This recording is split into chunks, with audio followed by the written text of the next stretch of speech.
Printing the Machine in the 21st Century. Printmakers from the Los Angeles Printmaking Society. Kirsten L. Ellsworth, 11th International Conference on New Directions in the Humanities, 2013.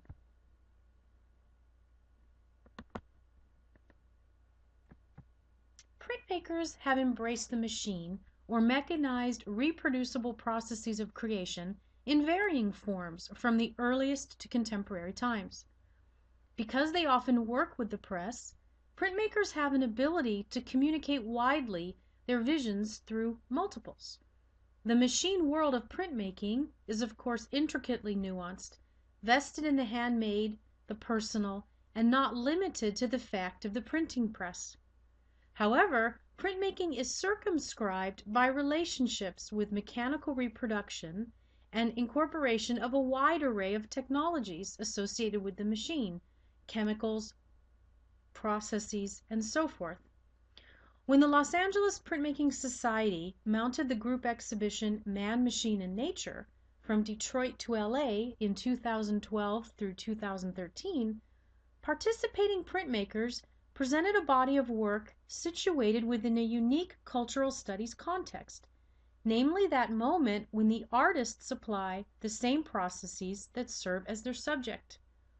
The exhibition's title, Man, Machine, and Nature, describes a series of relationships traced across histories of American art and culture, as well as one identity of the printmaker, artist working with the machine and nature. Nature may be construed in broad terms, from that which is not man-made, to innate natural dispositions, to postmodern constructs of nature as a simulation, or the generation by models of a real without origin or reality, a hyperreal. In the exhibition, artists raise questions concerning the management or control of nature by the machine, the relationship of the artist to nature, and the role of the machine in representation. A question comes to mind almost immediately. Is the resulting imagery more authentic by virtue of the correspondence of the machine world of printmaking to the subject, man, machine, and nature? Like definitions of nature, artist, representation, and indeed the machine, authenticity depends upon context and assumption. What happens then when context and assumption become the only fixed qualities of the American idea, man, machine, and nature? The dilemma is the subject and the lesson of the exhibition, Man, Machine, and Nature. In his influential book, The Machine in the Garden, published in 1964, Leo Marx identifies a tension in 19th century American literature between progress wrought by technology and a pastoral ideal. In essence, a binary opposition, the machine and the garden stand in Marx's argument as entities whose integration Marx interprets as a creative impetus for American writers. The binary may also be applied to the work of American visual artists, in particular by virtue of the strong legacy of landscape painting in the art of the United States. The early history of American painters depicting machines such as trains, steamships, and threshers on the landscape is well documented.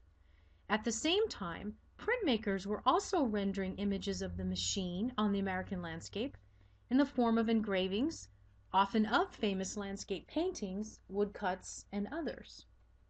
By 1942, when African-American William H. Johnson composed the seriograph Sewing, his silkscreen technique was modern, while his subject, the legacies of one group's forced role in the machine in the garden idea, was not.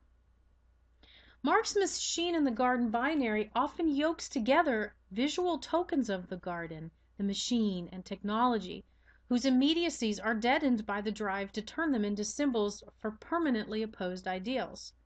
Consequently, the artist is granted limited agency as a manipulator of pre-established narratives.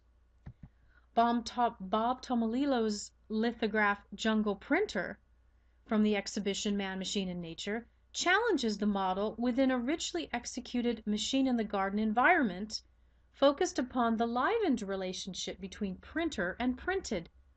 Tomalilo's printmaker is incorporated effortlessly into the natural landscape that surrounds him. He stands easily among an imaginative range of creatures, including a lion and gazelle peacefully freed from their predator and prey association. Resting upon his lithographer's roller, the printmaker seems lost in thought, perhaps contemplating what part of the scene to print next. The zebras running across the savanna behind him? Something impalpable that is not shown? 3 apparently alive insects sit on the block, contrasting the insect forms committed for printing. How do the printer and the printing press translate the real insect into the printed one?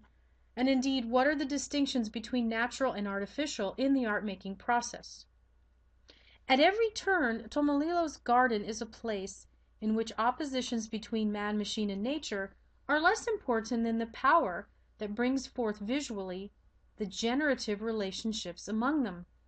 That creativity is dependent upon the machine in the form of the printing press, and the artist's ability to make images that express what he seeks to construct regarding the involvement of man, machine, and nature.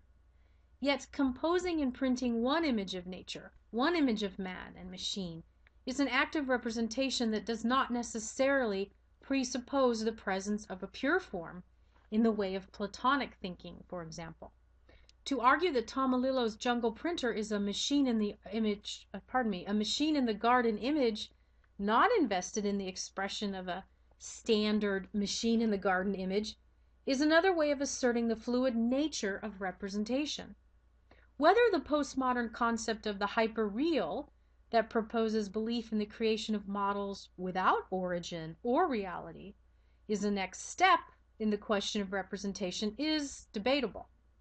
Nonetheless, subversion of the notion that images of man, machine, and nature must in fact involve a set of cohesive legible forms is evident in the work of exhibition artist Sarah Pavsner-Mayle. Pavsner-Mayle's linoleum embossment Centrifuge Man brings to mind Reva Castleman's caution in Prints of the 20th Century that the questioning of visual clues to reality is the oldest branch of philosophy.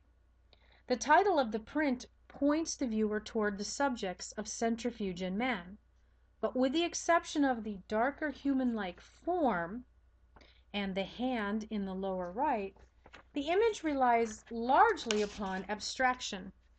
The spiral of red pill-like forms dominates the composition.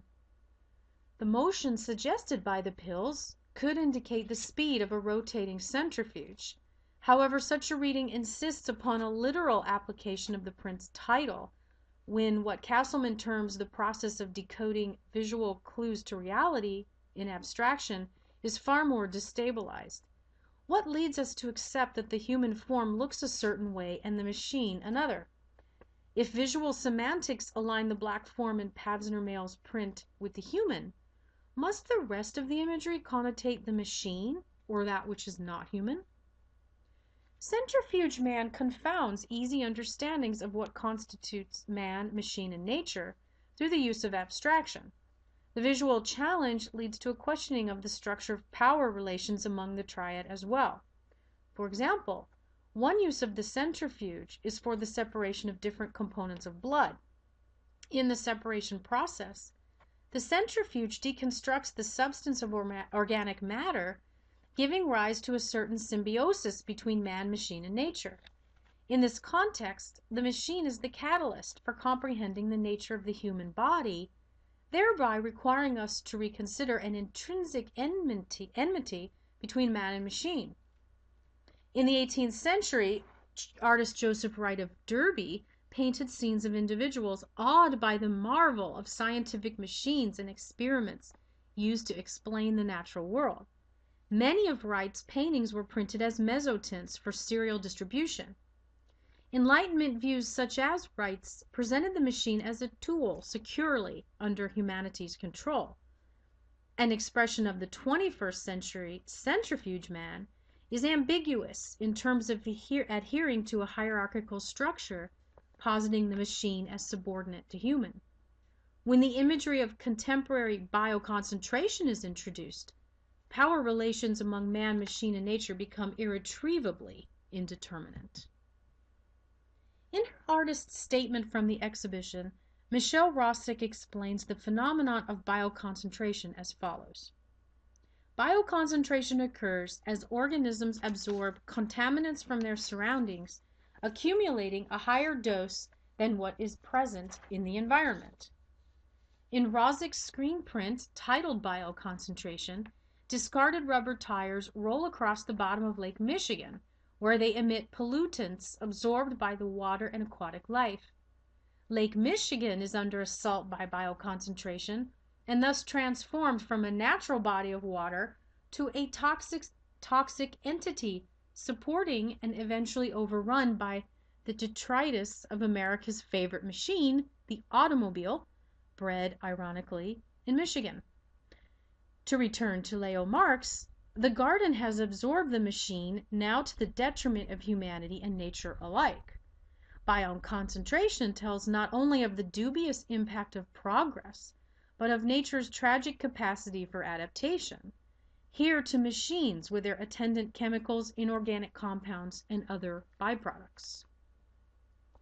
Bioconcentration and centrifuge man employ discourses of science in imagery that not only subverts the placement of man atop man, machine, and nature, but the notion of traditional boundaries among the three. In certain respects, the ostensibly objective contexts of science seek to remove emotion from a subject matter laden with political, social, and personal implications. However, the work of all of the artists in the exhibition reflects the fact that imaging man, machine, and nature is an act framed by subjectivities, whether vested in expressing or suppressing sentiment, and so forth. Subjectivities include the artist's intent in choosing a point of view, and the fact that the meanings of man, machine, and nature are constructed. As argued, man, machine, and nature have served as symbols in American art and psyche, subject to formulaic expressions such as the machine in the garden. Likewise, circumscribing man, machine, and nature within a model of bioconcentration upholds a specific subject position. The imagery in exhibition artist Masha Schweitzer's monotype Sylvan Fields also exemplifies postmodernity's premise that meaning is context dependent, here by way of a visual dialogue that undercuts pre-established meanings of the familiar icons. Schweitzer's narrative is a cautionary tale with explicitly emotional overtones. In the introduction to the Postmodern Condition, a report on knowledge, Jean-François Lyotard writes, "Simplifying to the extreme, I define postmodernism as incredulity toward meta-narratives." When Schweitzer's cattle, automobiles, tires, and American-styled open spaces meet in Sylvan Fields, any meta-narratives of Edenic coexistence or the American pastoral are eliminated immediately. Sylvan Fields is in fact an expression of the utter failure of the meta-narrative man, machine, and nature. The failure is in fact insidious. The machine in the garden is a crowded mess of rusting automobiles fronted by a pile of used tires. The cattle in the foreground are forced into a smaller space, no longer free to range and strangely out of place amidst the trash behind them. To whom do the Sylvan Fields belong? The composition suggests the cattle will be pushed off the plain soon enough. Behind the automobiles and tires, forms in the sky almost bring forth mushroom clouds. Has yet another mechanical interloper entered the narrative in the form of explosions in the middle of nowhere? Notably, humans are not depicted per se in Sylvan Fields, although human activities are the source of the scene's tragedy. If we rephrase the title of the exhibition temporarily and term the theme Story, Machine, and Nature, thus replacing man with story, a different context is set in motion. To what extent do we see the machine as a humanized extension of ourselves and our stories? Sylvan Fields implies, for example, that humans use the machine to serve narratives of progress, mobility, and so forth, and yet there is a part of the story humanity chooses to forget or push aside. The forgotten narratives address the residue of a machine culture in the form of environmental destruction and the mentality that allows us to believe in meta-narratives of the happy relationship of the machine in the garden while ignoring the trash heap. Schweitzer places her finger directly on a contradiction and denials that drive man, machine, and nature, and the frustration, even angry irony, is palpable. Contradiction and denial are, of course, themselves subject to the lens of context dependency. As evidenced throughout the exhibition, there is a range of response to the theme of man, machine, and nature by contemporary printmakers.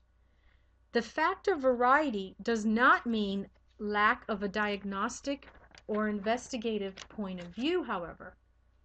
In her Longing and Memory series of etchings, Liz Rosetta, like Schweitzer, studies the emotional narratives created by man, machine, and nature. Rosetta's Hope 1939 expresses the extent to which humans rely upon machines to experience and collect life stories. The story of Hope 1939 is filtered through the memory of the narrator, who relays the written account in the artist statement, as well as the photographs from an album etched in the image. The etched photographs depict two women enjoying a road trip in the late 1930s, manifest by the fashions and the make of the automobile. Other images of family are present, and on the lower left, an icon showing Christ looks like a prayer card placed on a bedroom bureau. The visual memories in the etching are accompanied by the story from the artist's statement. It is 1930. Rita and Dolly, sisters, drove to Florida in an old Ford. They were in the Okefenokee swamp. It was late in the night, and they came upon a roadside hotel. Finding a blood stain under the rug, they locked the door and put a chair against it. Later, the doorknob turned. They made their getaway, back to the road, the swamp, and daylight. This was the family story. In Hope 1939, the sisters' dramatic flight from the hotel room to the road, the swamp, and daylight sets them along a well-traveled theme.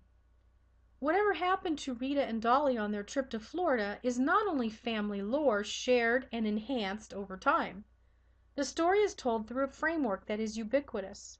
Even without the narrator's account, the etched images of the women, the automobile, and the landscape provide enough context for the participants and we as viewers to interpret the experience, using, of course, the man, machine, and nature triad. Art is often described as problem-solving in reference to subject, materials, and/or ideas. Man, machine, and nature, perhaps initially a comfortable, not too demanding subject, is a key to addressing the very nature of experience in the hands of the exhibition printmakers. Through their work with machines and mechanical processes, the printmakers remind us there is much more to life when the machine exists in the garden. Whether the situation elicits concern, detachment, or even love is a problem the artists leave for us to resolve.